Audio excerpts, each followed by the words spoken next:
বড় ছাত্ৰ সন্থা এপিডিসিএল আৰু আমাৰ গভৰ্ণমেণ্টৰ যিখিনি বিষয়া আছে আমি একেলগে আলোচনা কৰিছোঁ আৰু কিছুমান জাতীয় সংগঠনৰ নেতৃবৃন্দ ইয়াত উপস্থিত হৈছিলে। মূলতে যিটো পৰ্বতজৰাৰ যিটো প্ৰকল্পক লৈ পেলাই যিটো পৰিৱেশ হৈ আছে ইয়াৰ ওপৰতে আলোচনা হৈছে।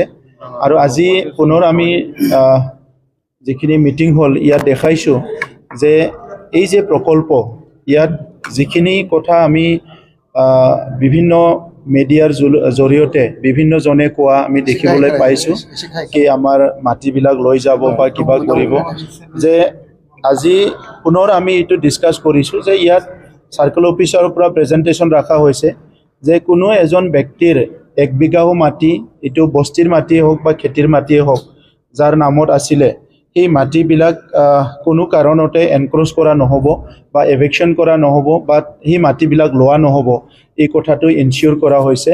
আৰু এই যিটো প্ৰকল্প হ'বলৈ গৈ আছে তাত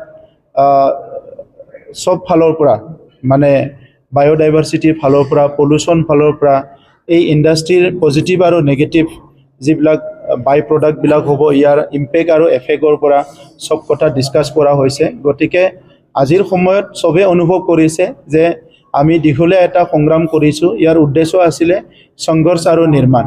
আমি এটা সময়ত সংঘৰ্ষ কৰিলোঁ নিজৰ ৰক্ষা কৰাৰ কাৰণে, আমাৰ মাটি বাৰীৰ পৰা আদি কৰি সব সংৰক্ষণ কৰাৰ কাৰণে। আজি আমাক সবকো প্ৰয়োজন হৈছে নিৰ্মাণ, আৰু নিৰ্মাণ হ'ব লাগিলে অৰ্থনৈতিকভাৱে আগুৱাই যাব লাগিব। আৰু বড়োলেণ্ডত আমি দেখিছোঁ যে আমাৰ জন্মৰ পৰা এতিয়ালৈকে তেনেকুৱা পুনৰ ডাঙৰ এটা ইণ্ডাষ্ট্ৰী অহা আমি দেখিবলৈ পোৱা নাই।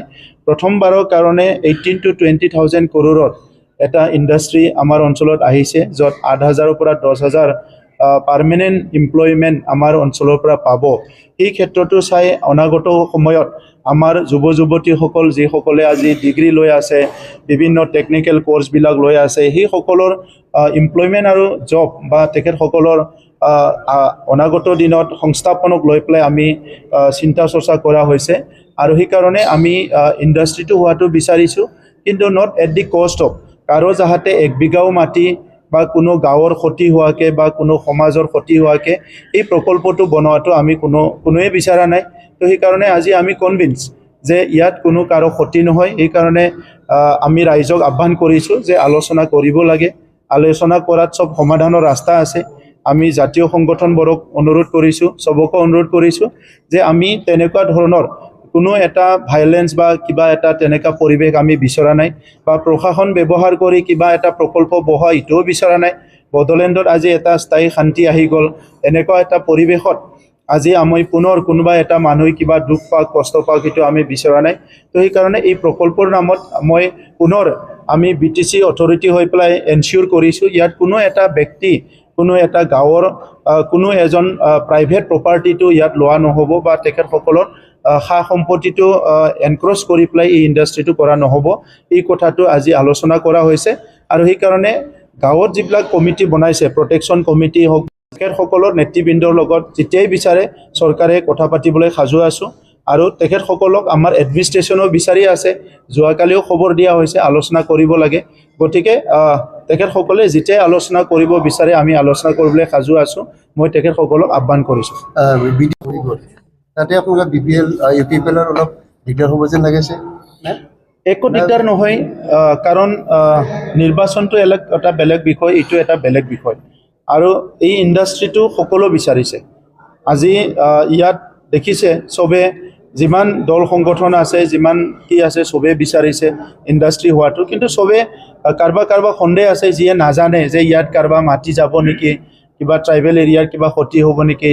যোনে নাজানে এই কথাখিনি কৈ আছে, যোনে জানে এইটো এই পজিটিভ কথাই কৈ আছে। গতিকে নিৰ্বাচনৰ লগত সেইটো অংক নাই। কোনোবা যদি এইটো লৈ পেলাই নিৰ্বাচনৰ অংক কৰিছে, তেখেতসকলে নিৰ্বাচনৰ সময়ত গম পাব যে নিৰ্বাচনী অংকত এইটো এটাও ভোট প্লাছ নহ'ল, সেইটো দেখিবলৈ পাব। কিছুমান কৰক, তেখেতসকলৰ পলিটিকেলাইজ কৰাটোৱে উদ্দেশ্য, আমাৰতো কোনো পলিটিকেলাইজ কৰা উদ্দেশ্য নাই। আমাৰ নিজৰ মানুহক লৈ, নিজৰ ৰাইজক লৈ, নিজৰ জাতিক লৈ পেলাই কি পলিটিকেল কৰিব লগা আছে? পলিটিকেল কৰিব লাগে, যিটো ফিল্ডত কৰিব লাগে এইটো পলিটিকেল হৈয়ে আছে। কিন্তু কোনোবা মানুহৰ মাটি হওক, কোনোবা মানুহৰ ঘৰ, কোনোবা সম্পত্তি, কিবা এটা অৰ্থনীতি উন্নয়ন, সেইটো লৈ পেলাইতো আৰু পলিটিকেল কৰিব লগা একো নাই। আপোনালোকৰ নেক্সট ষ্টেপ কি হ'ব এডুকেশ্যনৰ ক্ষেত্ৰত?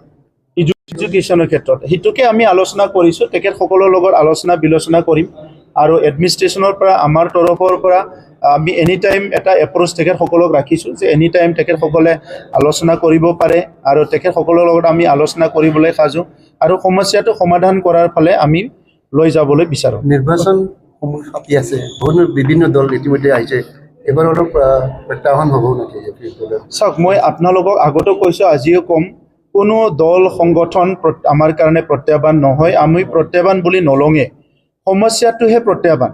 মানৱ জাতি জন্ম পোৱাৰ পৰা আজিলৈকে যিবিলাক সমস্যাৰ সন্মুখীন হৈছে, এই সমস্যাবিলাক সমাধান কৰিব নোৱাৰিলে এইটো প্ৰত্যাহ্বান হয়। গতিকে আজি বড়োলেণ্ডৰ এটা সময়ত অশান্তি আছিলে, বন্দুক বাৰুদ হিংসা মৰামৰি, এই সময়তো ইলেকশ্যনত কেম্পিং কৰিবও পৰা নাছিলে, সেইটো এটা প্ৰত্যাহ্বান আছিলে। আজি বড়োলেণ্ডত শান্তি ঘূৰি আহিল, গণতান্ত্ৰিক বাতাবৰণ ইমান ধুনীয়া হ'ল, জাতি জনগোষ্ঠীৰ মাজত মৰম স্নেহ বিশ্বাস ঘূৰি আহিল। ইয়াৰ পিছত আৰু কি প্ৰত্যাহ্বান থাকিব?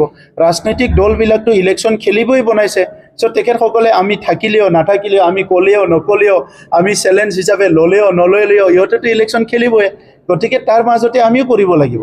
আমাৰ যিহেতু নিজৰ উদ্দেশ্য আছে, নিজৰ জাতিৰ প্ৰতি, নিজৰ মাটিৰ প্ৰতি, নিজৰ সমাজৰ প্ৰতি, নিজৰ জাতি জনগোষ্ঠী সকলোৰ প্ৰতি আমাৰ যিহেতু মৰম স্নেহ আছে, সেই সকলৰ ৰক্ষণাবেক্ষণ আৰু উন্নয়নৰ কাৰণে আমিও ৰাজনীতি কৰিব আহিছোঁ। গতিকে আমি সেই পৰিৱেশতে ওলাই যাব লাগিব।